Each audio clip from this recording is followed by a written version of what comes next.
சுகி சுப்பிரமணியத்தின் வழித்தோன்றல், அவர்தம் வாரிசு, சொல்லின் செல்வர் திரு சுகி சிவம் பற்றி நாம் என்ன கூறிவிட முடியும்? அன்று தமிழ் மக்களிடையில் தமிழ் மொழியில் ஆன்மீக தொண்டாற்றி ஒவ்வொரு வீட்டு பெயராகவே மாறிவிட்ட வாகீச கலாநிதி கீவாஜா அவர்களை போன்றே இந்த தலைமுறையினரை ஆன்மீக பாதையில் அழைத்து செல்ல அவதரித்திருக்கும் திரு சுகி சிவம் அவர்கள் தற்போது அருணகிரிநாதரின் நலம் தரும் நவமணிகள் என்ற பொருளில் சிறப்புரையாற்றுவார். திரு சுகி சுப்பிரமணியம் அவர்கள். இறைவன் படைத்தனன் தன்னை நன்றாக தமிழ் செய்யுமாறு. போற்றுதலுக்குரிய குருஜி அவர்களே, வணக்கத்திற்குரிய சாதுராம் சுவாமிகள் அவர்களே, தலைமையுரை ஆற்றியிருக்கிற பெருமைக்குரிய சேஷன் அவர்களே, மரியாதைக்குரிய கல்யாணி ராமசாமி அவர்களே, திருப்புகழில் அதீத ஈடுபாடுடைய சத்குரு அருணகிரிநாதரிடத்தில் தம்மை ஒப்படைத்திருக்கிற அன்பர்களே, அனைவருக்கும் என்னுடைய பணிவன்பான வணக்கங்களை முதலாவதாக தெரிவித்துக் கொள்கிறேன். திருப்புகழ் அன்பர்கள் முயற்சியினாலே 40 ஆண்டு காலத்தில் திருப்புகழ் மிகப்பெரிய ஒரு இடத்தை தமிழகத்திலே, இந்தியாவிலே, தமிழ் கூறும் நல்லுலகத்திலே, பக்தி உலகத்திலே பெற்றிருக்கிறது. அடுத்த தலைமுறையிடத்திலே அதை ஒப்படைக்க வேண்டும் என்பதை நம்முடைய பாராட்டுதலுக்குரிய சேஷன் அவர்கள் குறிப்பிட்டார்கள். குருஜி அவர்கள் தம்முடைய வரவேற்புரையில் சொன்னார்கள், சேஷன் டெல்லியிலிருந்து வீட்டை காலி செய்து விட்டு சென்னைக்கு வந்து விட்டார் என்று. சென்னையில் இருக்கிற பல பேருடைய விருப்பம் சீக்கிரம் சென்னையை காலி செய்துவிட்டு அவர் டெல்லியில் இருக்க வேண்டிய இடத்தில் இருக்க வேண்டும்.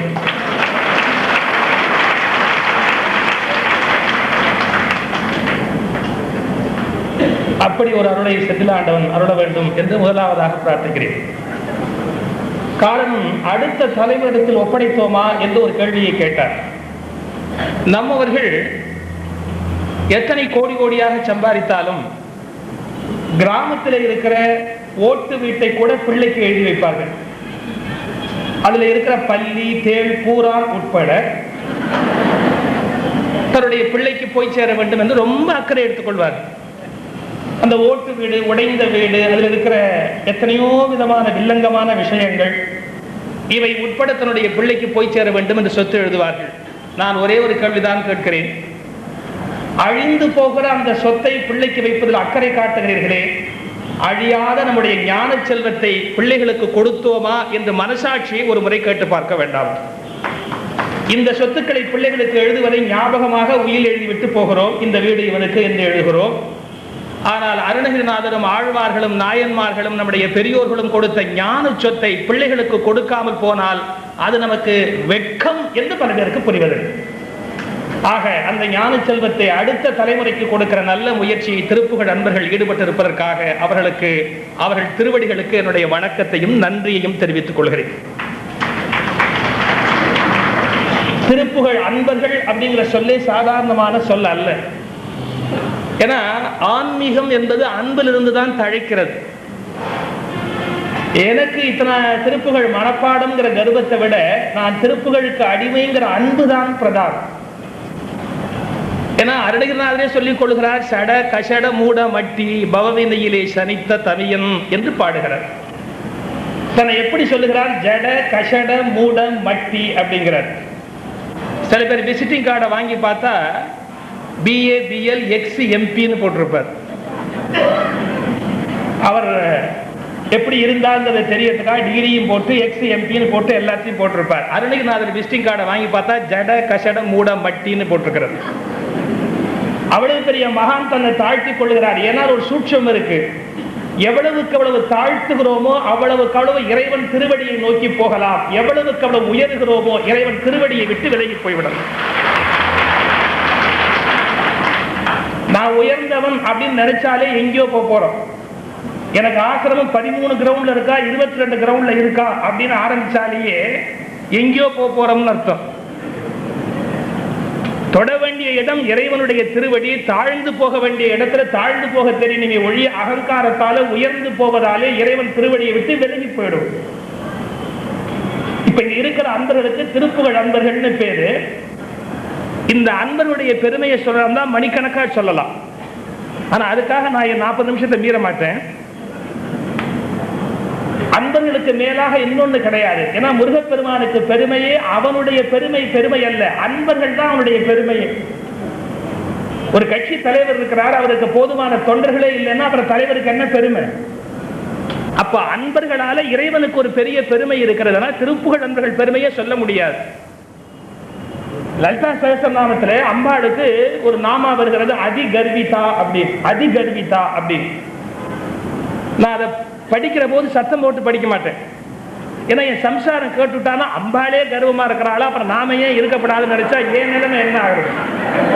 அதுக்கு அங்க மட்டும் மௌனமா சீக்கிரமா படிச்சுட்டு மௌனமா குரலை குறைச்சு விடுறது.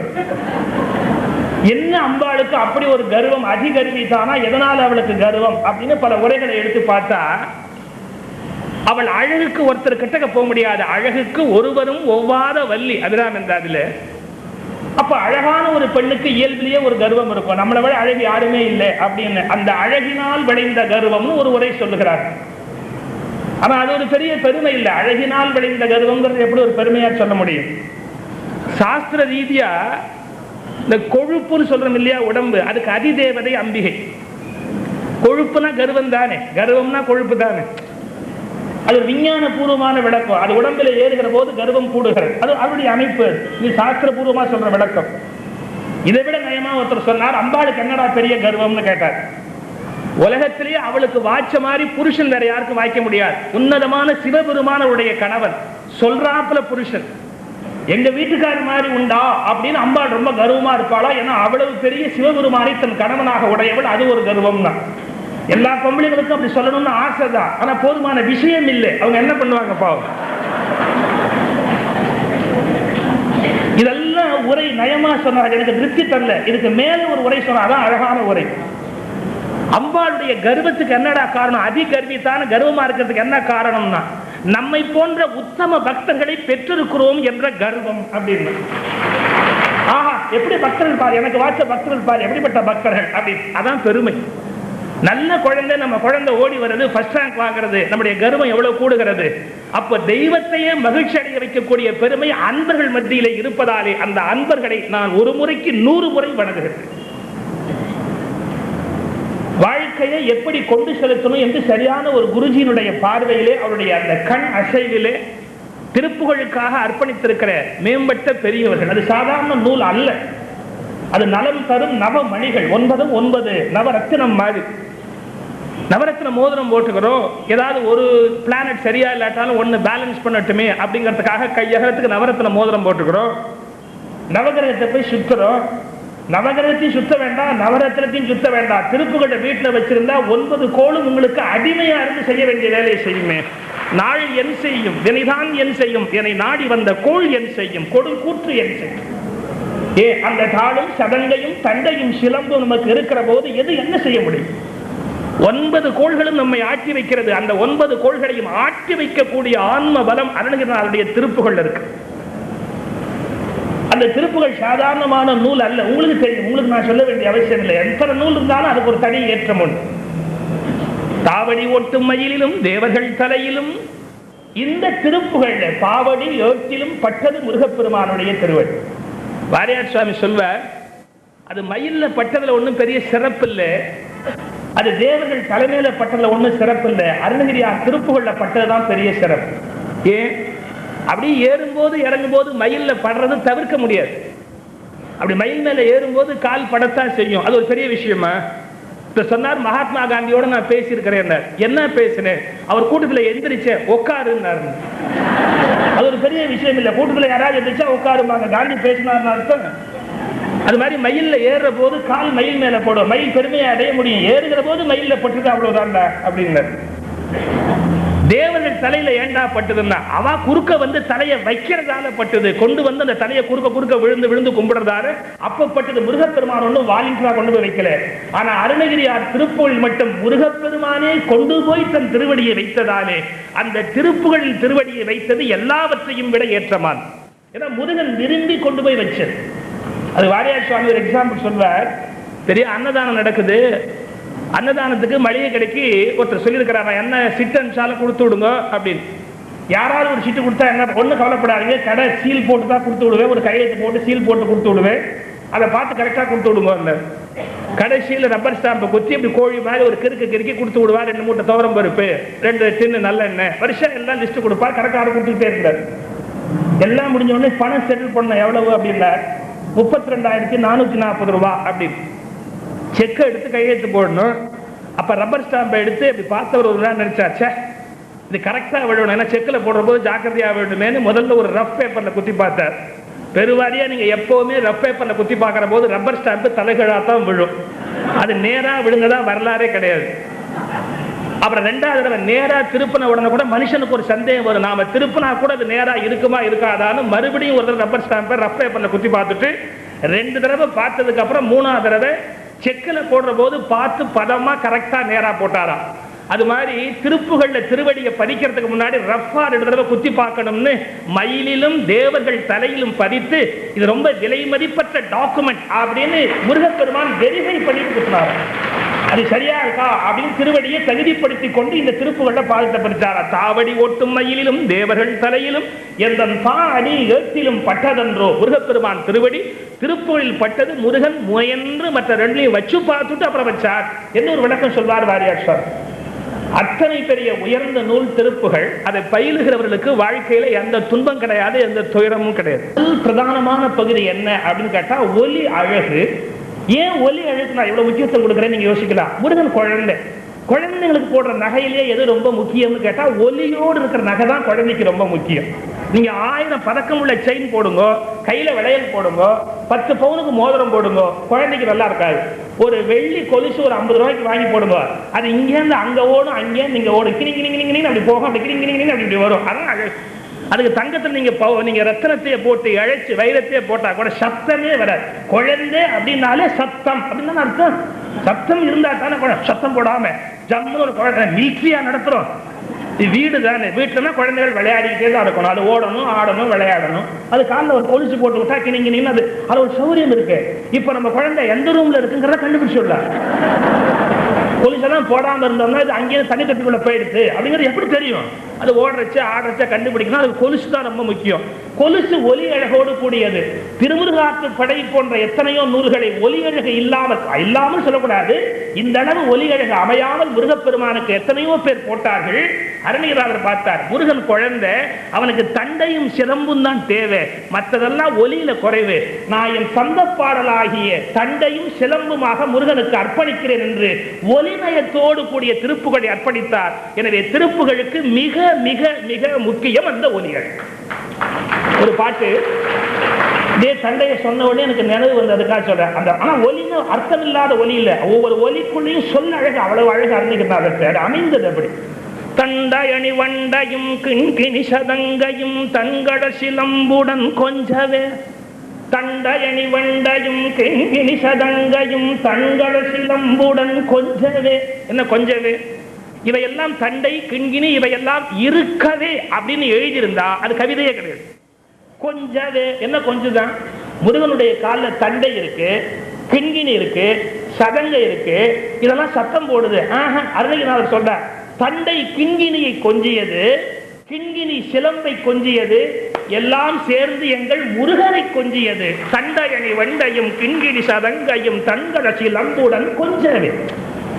குரு பக்தியோடு இருப்பவர்கள், முருகனை திருப்புகளை சொல்லி வணங்குபவர்கள் இக பர சௌபாகியத்தை பெறுகிறார்கள். எனவே அந்த நவமணிகள் நாளும் அவர்களுக்கு நலம் தரும் என்பதை செய்தியாக உங்களுக்கு சொல்லி, அந்த திருப்புகளின் ஜீவ சாரமே குரு பக்தி தான். ஏன் அருணகிரிநாதருக்கு முருகப்பெருமான் குருவாக வந்து அருள் செய்தான். குருவாய் வருவாய் என்றார், குருவாக முருகன் வந்தான். எனவே முருகன் குருவாகி அருணகிரிநாதருக்கு அருள் செய்ய, அந்த அருணகிரிநாதர் குருவாகி குருஜி அவர்களுக்கு அருள் செய்ய, அந்த குருஜி உங்களுக்கு குருவாகி அருள் செய்திருக்கிற காரணத்தினாலே திருப்புகளின் ஜீவ ரகசியமே, திருப்புகளின் ஜீவ ரகசியமே குரு பக்தி தான்.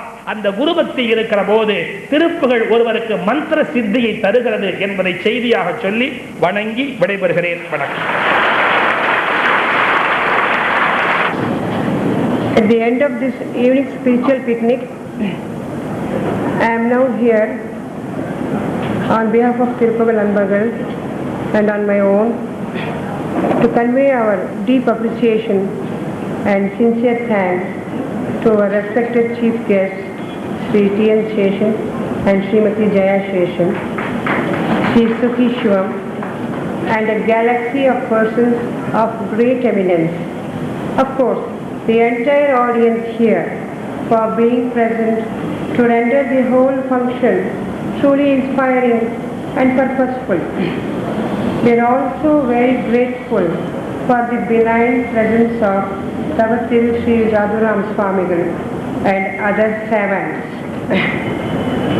Srimati Vijayalakshmi Subramanian and Jayanti Mohan set the happy tone for this evening's function with the soulful rendering of Tiruppagal invocation, which was preceded by Mangalayashai. We are very thankful to them. We have had a very elevating experience in listening to the inaugural address by Sri Sheshan. In particular, his observations on the uncompromising standards of discipline in propagating Tiruppagal Varipadu based on love and avirodha, the uniqueness in the ready willingness of our Guruji to let others well trained in this Varipadu to become teachers themselves, the deep appreciation of the unselfish service